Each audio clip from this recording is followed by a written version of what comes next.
Aşağı hep yapıyor. Zorlanmada daha fazla yaptırır. Veyahut böyle bir duracaksın konvoyda falan bir şeyde daha fazla yaptırır. Yapmaması için ne yapmamız lazım abi? Yapmaması için bak şu debriyajı kaldırdın ya. Evet. Bak, vitesi tam değiştireceksin. Debriyajı kaldırdıktan sonra gaza yüklen. Kaldırdıktan sonra. O zaman yaptıramazsın. Hani debriyajı kaldıracağım, basacağım gaza. Aynen bak.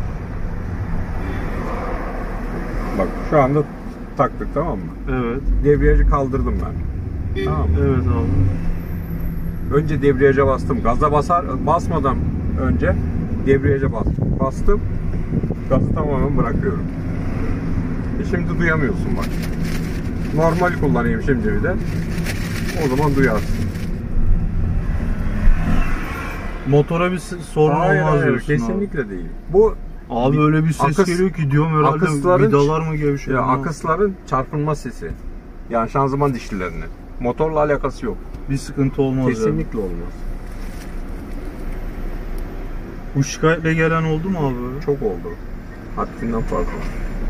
Arabalar 1.4'ler ilk çıktığında çok aşırı gelen oldu. İnsanlar da demiştir. Ben de dedim abi yani sıfır araba aldım. Tabii canım, şimdi haliyle mutlaka insan bir şey sıfır yapıyor. araç aldım. Niye bu ses geliyor gidiyorsun ha? Şu an gelmedi abi. Devrini aldırıyorsun adamı. Ya motor küçük zaten. Kasa büyük. Zorlanma anında, debriyaja da tam yük kavrama anında sen debriyaja basıveriyorsun. Bu sefer şakır şakır akış dişleri sıkıyor. Daha fazla ses yaptırıyor. Vallahi abi içime su serptim ya. Hiç korkma.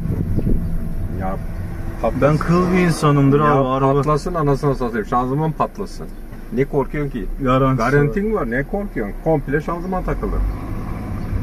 Yani onun için hiç şey yapma. Arabaya acıma o ilk şeyinde de garanti vitesiye kadar. Bas istediğin gibi yüklen. Yani sağır kalmış araba. Basmamışsın hiç. Basmadın ki abi. Gitmiyor araba çünkü bak. Bu arabaya bas biraz. Bu arabalar motor küçük olduğu için kas ağır. Gitmiyor araba bak. Bastırayım mı araba? Tabii canım biraz açtır. Ya 3000-3500 devre buldusun ilk araba. Ben genellikle hep 2000 devre aldım. Sen oradaki shift yazısını aldanma. Oradaki shift yazısını aldanırsa motor sağır olur. Çok sağır olur abi. Bak şuraya bak, gitmiyor araba. Bak son gaz. Bir açtır ayaklarını, bir şey yapsın bir. Katalizörün içini bir temizlesin. Düşük şeylerde, düşük viteste yüklen biraz. Tamam mı? Hız yapması önemli değil. Ne kadar bu şekilde kullanayım abi? Yaklaşık bir Çeşme'ye git gel böyle bir şeyden. Bastıra. Açman lazım. Motor çok acayip sağır kalmış. Hemen sen daha kalkar kalkmaz hemen kalkmışsın, ikiye takmışsın böyle. Arka arkaya vites değiştirmesi.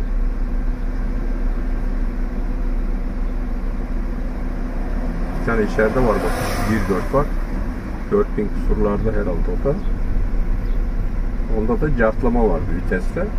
Ona bir bindim. Şimdi bir ona bin, bir de senin arabaya bin. Sen dersin o araba sanki 1.6. İkisi aynı bir baba. Aradaki farkı göreceksin ya. Çeşme'ye git gel diyorsun yani abi. Biraz bağırttır. 3-4 yani 3500-4000 devir. Her seferinde bir ilk kalkış bir hızlansın.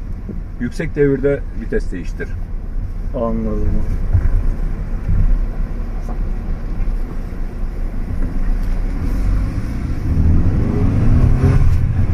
Sen böyle hiç basmamışsın. Evet basmadım abi. Ne yalan söyleyeyim. Yani şimdi, ben de o shift yazısına aldanıyorum abi. Bir de diyorlar vites aralığı kısa. Az yakacak diye o şekilde şey yapma. Böyle az yakacak değil abi. Böyle daha fazla yaksın. Böyle daha fazla yakıyor. Önce bir araba kendini toparlasın. Yükünü alsın yani bir hızlansın, koşmaya başlasın. Ondan sonra vites değiştir arkadan. Birinci vites aralığı 3500 yani 4000 3500'den aşağı değiştirme kesinlikle.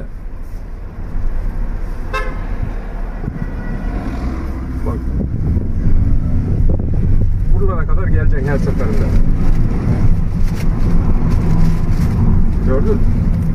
aşağı düşürme. Anladım abi. Olacaksınız. Bilginiz olsun. Ben şimdi videonun geri kalanında bu ufak bir detay verdim. Geri kalanına ne yapacağım? Arkadaşlar arabanın tanıtımını yapacağım. Fiat Egea biliyorsunuz kasa olarak benzer bir kasa içerikleri mevcut. İşte Launch, Easy, Urban Plus, Easy Plus gibi ayrılıyor. Fakat çok aşırı aman şudur budur bir fark yok. Sadece motor ve şanzımanlar değişebilir. Onun haricinde kasa tipi Launch, Urban, Easy. Tabi benzer makyajlama sistemleri farklı ama ben genel olarak yakıt tüketiminden tavsiye eder miyiz? Aileye gelebilecek bir araba mı? Bunlardan bahsedeceğim. Şimdi arkadaşlar bu görmüş olduğunuz araba Fiat Egea 1.4 Launch paket, Launch Plus. Bunda ekstra kör nokta uyarı sistemi güvenlik paketi mevcut arkadaşlar. 2023 model bir araba. Ben bu arabayı 2023 Ekim-Kasım aylarına doğru almıştım büyük ihtimalle.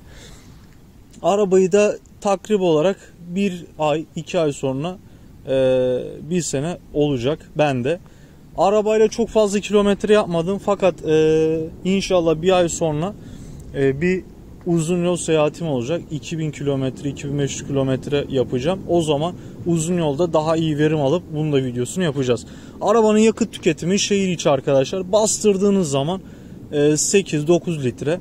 Normal stabil 100-120 cruise kontrol hız sabitleyici ile gittiğiniz zaman yakıt tüketimi 6'ya kadar düşüyor. Bunu test ettim, onayladım. Kesinlikle sahte uydurmasyon bir bilgi değil. Zaten burada kandırılacak bir şey yok. Yani bunun yakıt tüketimi benim size söylemem 4 desem ne faydası var bana? Gerçeği söylesem ne faydası var? Bunun 5 litre 6 litre hız sabitleyiciyle düz yolda giderseniz 5-6'ya kadar düşürebilirsiniz. Ama biraz seri hızlı gideyim derseniz böyle ani hızlanmalar yaptığı zaman bu araba yakıyor arkadaşlar. Ani hızlanmalardan kaçınacaksınız. Onu söyleyebilirim. Ama ani hızlanma yaptığınız zaman 10 litreye kadar yolu var, yakar yani. Bir de benim araba sıfır olduğu için daha herhangi bir rodajdan çıkma olayı olmadı. Yani hala motorunu açmış değilim. O yüzden biraz daha fazla yakıyor olabilir. Yakından bir özelliklerine değinecek olursak arkadaşlar 17 inç elmas kesim alaşımlı çelik jantlarımız var. Ön tarafta fren diskler bizi karşılıyor. Benim bu arabada dezavantajı olarak gördüğüm birkaç faktör var. O birkaç faktörden birisi önde disk var. Arka tekerlekte disk yok. Kampana konmuş.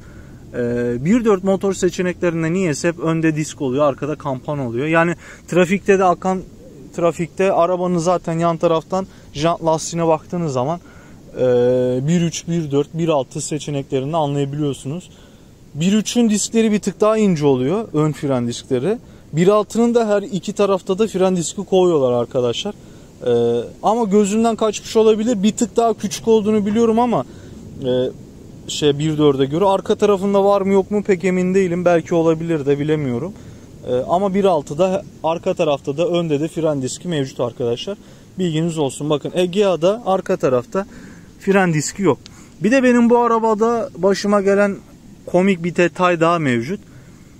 Bu arabanın jant lastikleri 17 inç jant lastik.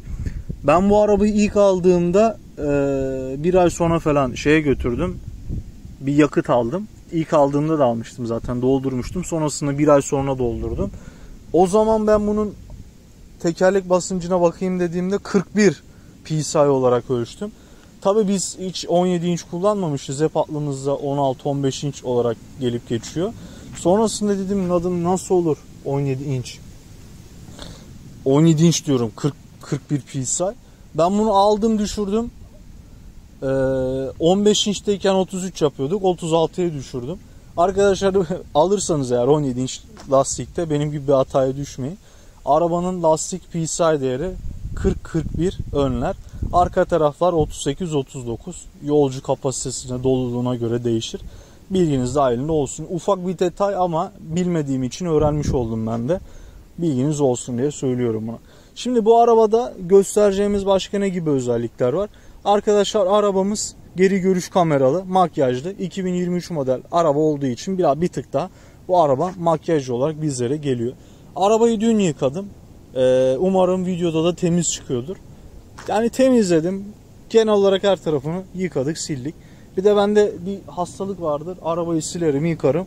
1 saat sonra 2 saat sonra akan suları, kireç lekelerini böyle akıyor böyle, biliyorsunuz. Aynalardan, işte kapı eşiğinden, bagajın arkasından, ön taraftan. Onları tekrar silerim. Fıs fıs alırım elime. Onları tekrar silerim. Güzel bir yıkama oldu diye düşünüyorum. Arabamızın önden görünümünde bu şekilde. Fiat yeni logo tasarımıyla bizleri karşılıyor. İşte gündüz led farlarımız, krom detaylar, sis farları, park sensörü gibi detaylar bizleri karşılıyor. Easy ile Launch paketi ayıran birden fazla özellik mevcut arkadaşlar. Bilginiz dahilinde olsun. Hani hiçbir zaman Easy paket ve Launch paket Fiat Egea bir değil. Arasının çok uçuk kaçık bir fiyat farkı yok. 150-200 bin. Benim bunu söylememe bazı arkadaşlar demiş ki ya 150-200 bin büyük bir para. Büyük ihtimalle 150 bindir Easy. Aynı paket motor seçeneğiyle Easy ile Launch arasındaki farkı söylüyorum. Büyük ihtimalle 150 bin. Arkadaşlar 150 bin günün şartı koşuluyla 2024'te büyük bir para değil gerçekten. Bilginiz olsun. Yani ben olsam tekrardan Launch tavsiye ederim. Easy alacaksanız da Easy almayın. Easy Plus bunun daha güzel bir arabası. Bir tık daha Easy'ye göre makyajlandırılmış, urbana katılmış bir araba. Zaten arkadaşlar şimdi 150 bin bir fiyat farkı var. Easy'de 2 tane airbag var.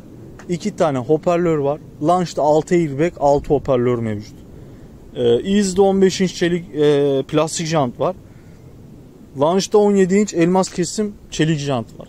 Geri görüş kamerası yok. Bunda geri görüş kamerası var. Makyajlandırılmış, diğeri makyajsız. Yani 150 bin bunlara, özelliklere göre çok aman büyük bir fiyat farkı değil.